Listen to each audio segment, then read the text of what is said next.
श्री हनुमान जी जब लंका नगरी से वापस आते हैं माता सीता की खोज करने के बाद और वहाँ का सारा वृत्तांत बताते हैं कि वहाँ क्या हुआ, कैसे हुआ, सब कुछ बताते हैं। तो मित्रों, जो कुछ किया है वहाँ प्रभु श्री राम ने अपने दास अर्थात अपने अनन्य सेवक श्री हनुमान जी के द्वारा उसको जब सुनते हैं सैनिक, तो वह सब सैनिक अत्यंत ही प्रसन्न हो जाते हैं। पूरी सेना के अंदर एक उत्साह भर जाता है। लेकिन इस उत्साह में समय निकलता जा रहा था। 2-3 दिन व्यतीत हो गए। सारे लोग एक दूसरे को बधाइयां दे रहे थे कि अब तो पता लग गया है, अब लंका पर चढ़ाई की जाएगी।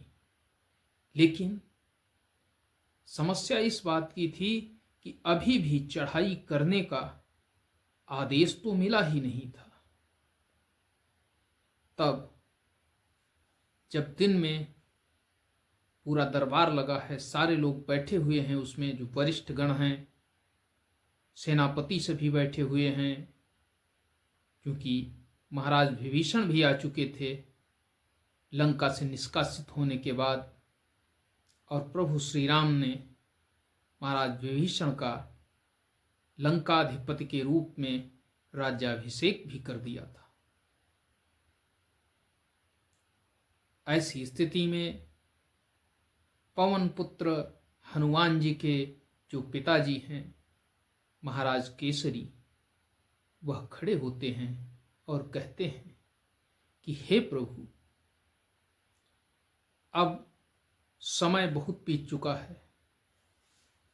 अब हमें शीघ्रातिशीघ्र रावण की नगरी लंका पर आक्रमण करना चाहिए और आक्रमण करके माता जानकी को वहां से मुक्त कराना चाहिए।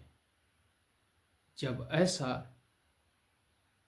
केसरी महाराज कहते हैं तो उनकी बात का सभी समर्थन करते हैं। जामवंत जी उठकर कहते हैं कि मैं पूरी तरह से केसरी महाराज की बात से सहमत हूं, उनके विचार से पूरी तरह से सहमत हूं। तब प्रभु श्री राम उसी समय कहते हैं कि ठीक है, अगले दिन के लिए योजना बनाई जाए, लेकिन उससे पहले जो शत्रु है उसके बलाबल के बारे में भी जानकारी होना अत्यंत आवश्यक है। क्योंकि जब भी किसी पर आक्रमण किया जाता है तो शत्रु के बल का अनुमान होना आवश्यक होता है। और वह श्री हनुमान जी से एक बार फिर लंका नगरी के बलाबल के बारे में पूछते हैं। तब श्री हनुमान जी कहते हैं कि हे प्रभु, लंका नगरी बहुत ही विचित्र दुर्ग है। उसमें 4 द्वार हैं और द्वारों के जो किवाड़ हैं वह ऐसे सामान्य किवाड़ नहीं है। उन किवाड़ों में बड़ी बड़ी कीलें लगी हुई हैं जो किसी भी चीज से धक्का देने से इतनी जल्द टूटने वाली नहीं है। प्रत्येक द्वार के ऊपर उसकी सैन्य टुकड़ी तैनात है। वहां पर ऐसे ऐसे आयुध हैं उनके पास जो आक्रमण की हल्की भी आशंका मिलते ही पत्थरों का प्रहार करने लगते हैं। बड़े बड़े शिलाखंड शत्रु सेना के ऊपर गिरने लगते हैं। उनके पास आग्नेयास्त्र भी हैं जो तुरंत ही आग लगाकर तबाही मचा सकते हैं। लेकिन प्रभु, परेशान होने की बात कम है, क्योंकि आपके सेवक ने वहां पहुंचकर लंका नगरी के महाराज दशानन का जो शस्त्रागार है उसको मैंने नष्ट कर दिया है। जितने भी शस्त्रागार मेरी निगाह में आए मैंने उन सबको नष्ट कर दिया है। मैंने उनको उतनी क्षति पहुंचाई है जिससे वह कम से कम 80% शक्ति से वंचित हो गए हैं। श्री हनुमान जी की इस बात का विभीषण जी ने भी समर्थन किया और उन्होंने कहा हनुमान जी सत्य कह रहे हैं। उन्होंने लंका के जो मर्म स्थान थे उनको ही नष्ट कर दिया है। प्रभु श्री राम जब इस बात को सुनते हैं तो वह अत्यंत प्रसन्न होते हैं और वह कहते हैं कि हे मारुत नंदन पवन पुत्र हनुमान, तुम्हारी बुद्धि, तुम्हारे विवेक और तुम्हारे बल की सराहना करने को मन कर रहा है, क्योंकि तुम अतुलनीय हो। तुमने वह सब स्वविवेक से ही कर दिया जो कि एक राजा को पूरी योजना बनाकर करना होता है। और उसके बाद प्रभु श्री राम श्री हनुमान जी का धन्यवाद करते हैं। श्री हनुमान जी हाथ जोड़कर खड़े हो जाते हैं और कहते हैं कि प्रभु आप मेरा धन्यवाद करें, ऐसा मैं कभी भी देखना नहीं चाहता हूं, क्योंकि आप तो मेरे आराध्य हैं, मैं तो सेवक हूं। प्रभु श्री राम उनको अपने पास ही बैठा लेते हैं और उसके बाद कहते हैं कि तो सुनिए आक्रमण करने से पहले की योजना, क्योंकि अब यहां से किष्किंधा पर्वत से हमारी सेना का प्रस्थान होना है, तो समुद्र तट अभी दूर है। इसलिए हमारी सेना की जो अगली पंक्ति होगी, जो अगला दल होगा, जो हमें राह बताएगा, उसका नेतृत्व नल नील करेंगे। अगली पंक्ति का के जो सेनापति होंगे वो नल नील होंगे,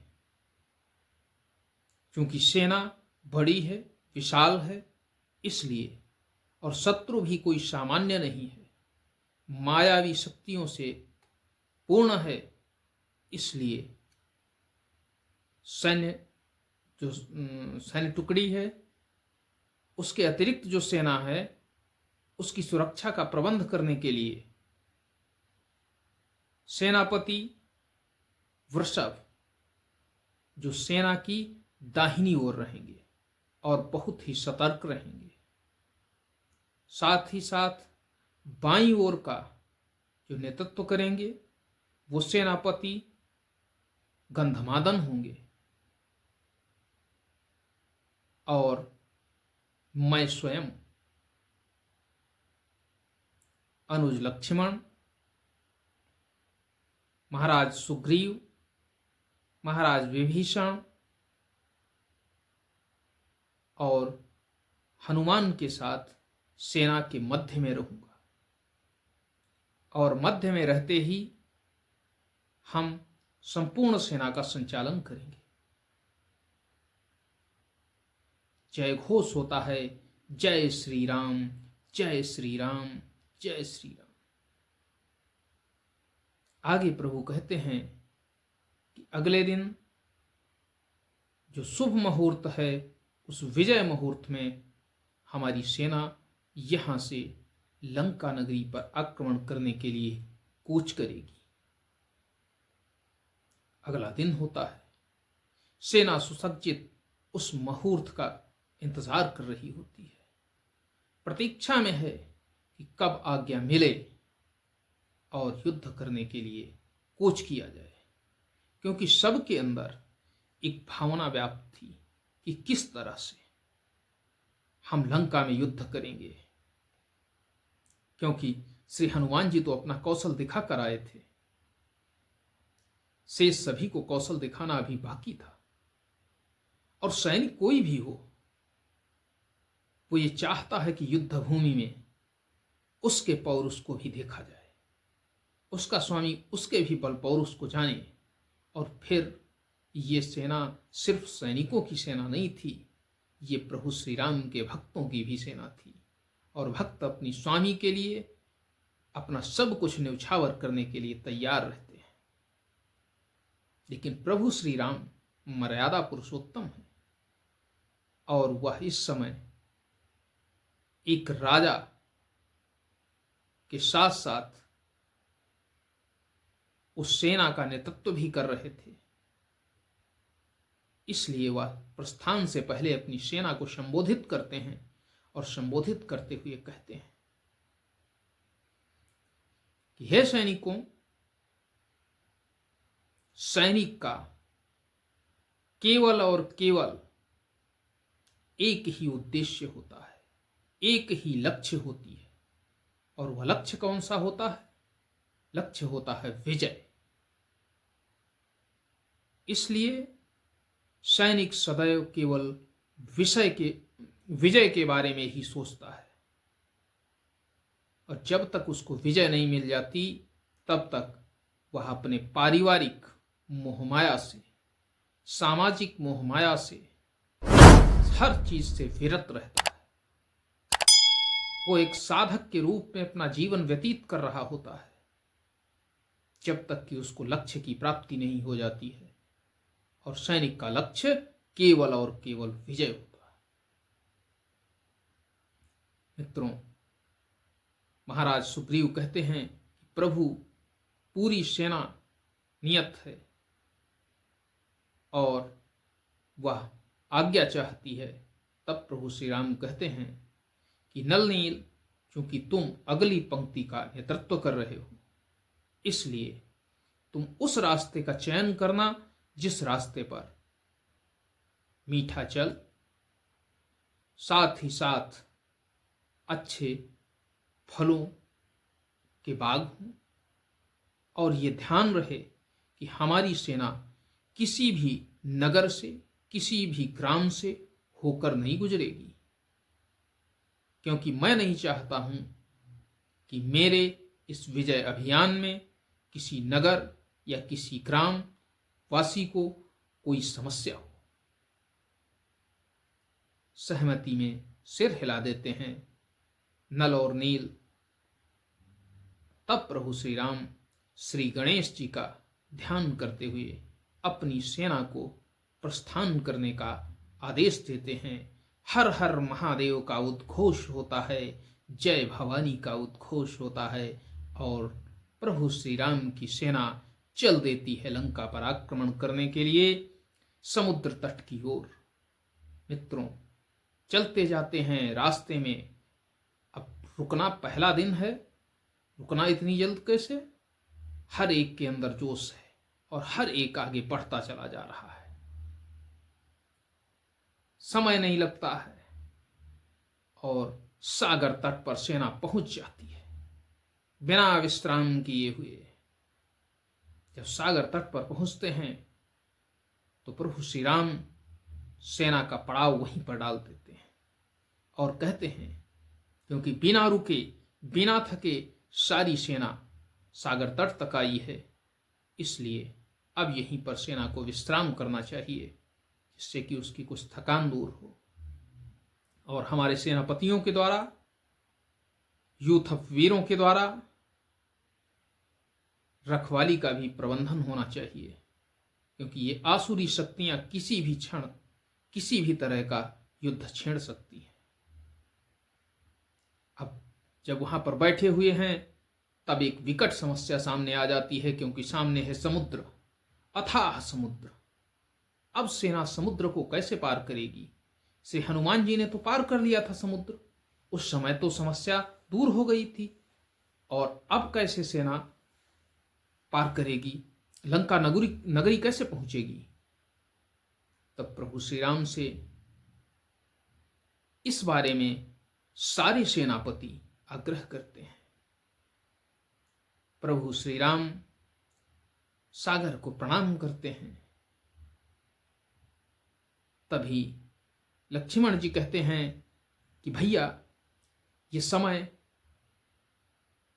रुकने का नहीं है, हम लोग कोई कायर नहीं हैं, हमारे पास क्षमताएं हैं, हम सागर को सुखा सकते हैं और रास्ता बना सकते हैं, हमें शीघ्रातिशीघ्र माता सीता के पास पहुंचना है। तब प्रभु श्री राम समझाते हैं कि यदि आपको शक्ति प्रदान कर दी गई है तो उस शक्ति का दुरुपयोग मत करो। यदि शक्ति का दुरुपयोग करोगे तो आपके अंदर अहंकार का बीज जागृत हो जाएगा, और एक बार अहंकार का बीज यदि जागृत हो गया तो उसको नष्ट करना बड़ा मुश्किल होता है। उसके द्वारा हुई भूलें जीवन भर पछताने के लिए होती हैं। इसलिए अहंकार को त्याग कर, इसके बारे में हम विचार कर रहे हैं और लंकाधिपति विभीषण से इसके बारे में हम पूछ रहे हैं। तभी विभीषण से प्रभु श्री राम पूछते हैं कि हे मित्र, अब हमें ये बताएं कि हम लंका नगरी में कैसे प्रवेश करेंगे। ये अथाह सागर जो कि हमारा रास्ता रोके हुए खड़ा है, हम कैसे पहुंचेंगे। अब विभीषण कहते हैं कि हे स्वामी, हे प्रभु, ये जो शक्तियां हैं, आसुरी शक्तियां, वह मानव, वानरों और रीछों पर काम नहीं करेंगी। वह केवल और केवल असुरों के लिए ही काम करती हैं। इसलिए अब असुरों की जो शक्तियां हैं वो तो काम नहीं करेंगी, और उसके अतिरिक्त कोई शक्तियां हैं नहीं, कोई रास्ते नहीं हैं, कोई द्वार ही नहीं है। जब इस तरह की बात करते हैं तब प्रभु कहते हैं तो कोई विकल्प बताइए। विभीषण जी विकल्प केवल एक बताते हैं, और वह कहते हैं कि सागर की आराधना करिए। सागर प्रसन्न होगा तो वह आपको रास्ता दे देगा। मित्रों, ज्यों ही विभीषण जी इस तरह का विचार देते हैं, त्यों ही लक्ष्मण जी अत्यंत क्रोधित हो जाते हैं और कहते हैं कि हाँ, मैं विभीषण जी के विचार से पूरी तरह से सहमत हूं, लेकिन विचार के बाद कुछ असहमति भी है। प्रभु पूछते हैं कि क्या असहमति है। तो कहते हैं कि मैं ये अवश्य चाहता हूं कि सागर की आराधना करें, लेकिन उसके प्रसन्न होने तक हम उसका इंतजार न करें। प्रभु शक्ति का प्रयोग करके इस समुद्र को सुखा दें और हमारी सेना शीघ्रातिशीघ्र उधर पहुंच जाए। फिर प्रभु समझाते हैं, कहते हैं कि महाराज विभीषण ने जरूर सही बात कही होगी, सोच विचार कर कही होगी, हम उनका समर्थन करते हैं और पूछते हैं कि क्या प्रायिकता है कि ये समुद्र हमारी प्रार्थना पर प्रसन्न ही हो जाएगा। तब विभीषण जी कहते हैं कि हे प्रभु, आपके पूर्वज राजा सगर ने ही इस सागर को खुदवाया था। उनके ढेर सारे एहसान हैं सागर के ऊपर। उन उपकारों को सागर नहीं भुला सकता, और ये आपका कुलगुरु भी है। प्रभु श्री राम उस बात से सहमत हो जाते हैं और तुरंत ही लक्ष्मण को आदेश देते हैं कि हमारे कुशासन को यहीं इसी स्थान पर लगा दिया जाए। कुशासन लगा दिया जाता है। प्रभु श्री राम उस पर बैठ करके आराधना करना आरंभ कर देते हैं। मित्रों, 3 दिन तक प्रभु श्री राम समुद्र की आराधना करते रहते हैं, लेकिन समुद्र है कि सुनता ही नहीं। तब गोस्वामी तुलसीदास जी लिखते हैं, विनयन मानहि जलधि चढ़, गए 3 दिन बीत, बोले राम सकोप तब, भय बिनु होई न प्रीत। तब प्रभु श्री राम जी जब 3 दिन होने आराधना करने के बाद भी सागर प्रकट नहीं होता है, तब उन्हें क्रोध आ जाता है। और क्रोध आना स्वाभाविक भी था कि पूरे मनोवेग से वो सागर की प्रार्थना कर रहे हैं, लेकिन वह प्रकट ही नहीं हो रहे। और तब उन्हें जब क्रोध आता है तो तुरंत ही लक्ष्मण को आदेश देते हैं कि लक्ष्मण, मेरा धनुष बाण मेरे पास लाया जाए। लक्ष्मण जी तो तैयार ही खड़े हैं कि बस एक बार आदेश हो। लक्ष्मण जी कहते हैं, भैया मैंने पहले ही कहा था ये 3 दिन बच जाते, अगर उसी दिन धनुष बाण उठा लिए होते तो 3 दिन बच जाते। प्रभु कहते हैं कि मैंने पूरा अवसर दिया है, लेकिन मेरे द्वारा जो आराधना की गई, जो अनुनय विनय की गई है, उसको लगता है इस दुष्ट ने मेरी कायरता समझ ली है। और जब समुद्र नहीं सुनता है, तब प्रभु श्री राम ब्रह्मास्त्र का संधान करते हैं। और ब्रह्मास्त्र के संधान करते ही वो प्रकट होकर के सामने आ जाता है और प्रभु से अनुनय विनय करने लगता है। और प्रभु को बताता है कि प्रभु यदि मुझे सुखा देंगे तो ये चराचर जगत नष्ट हो जाएगा, क्योंकि 5 तत्वों से ही इसका निर्माण है। क्षिति जल पावक गगन समीरा, पंचरचित यह अधम शरीरा। 5 चीजों से इसका निर्माण है, उसमें से अगर एक को आप नष्ट कर देंगे तो सृष्टि समाप्त हो जाएगी। भगवान, आप मुझ पर दया करें। तब प्रभु श्री राम कहते हैं कि ठीक है, हम तुम्हारी बात से सहमत हुए, लेकिन फिर भी मेरे जाने का मार्ग मुझे अवश्य बताइए। तब वो कहता है समुद्र कि हे प्रभु, यह तो अत्यंत सुगम है। आपके पास नल नील नाम के तो ऐसे सेनापति हैं जिनको एक ऋषि ने श्राप दे दिया था बचपन में। जब वो पूजा कर रहे थे तो उनके शालिग्राम को उठा करके वो नदी में बार बार फेंक दिया करते थे। इससे क्रुद्ध होकर के उन्होंने इन दोनों को ही श्राप दे दिया था।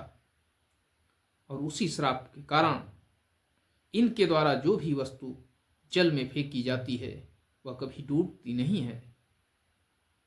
और ये आज वो श्राप जो इनको मिला है वह आपकी सहायता करेगा। प्रभु श्री राम से विदा लेकर के सागर चला जाता है। और इधर प्रभु श्री राम नल और नील को समुद्र निर्माण का आदेश देते हैं, क्योंकि वह विश्वकर्मा के पुत्र हैं, इसलिए उन्हें शिल्प कला भी आती है। और पुल का निर्माण होना आरंभ हो जाता है। मित्रों, आज के लिए बस इतना ही। यदि वीडियो पसंद आया हो तो इसको चैनल को सब्सक्राइब करें और शेयर करें। साथ ही साथ कमेंट करके बताएं कि अगली कौन सी कथा आपको सुननी है। आज के लिए बस इतना ही। मिलते हैं अगले दिन अगली वीडियो में अगले विषय के साथ। तब तक के लिए जय हिंद, जय भारत, नमस्कार मित्रों।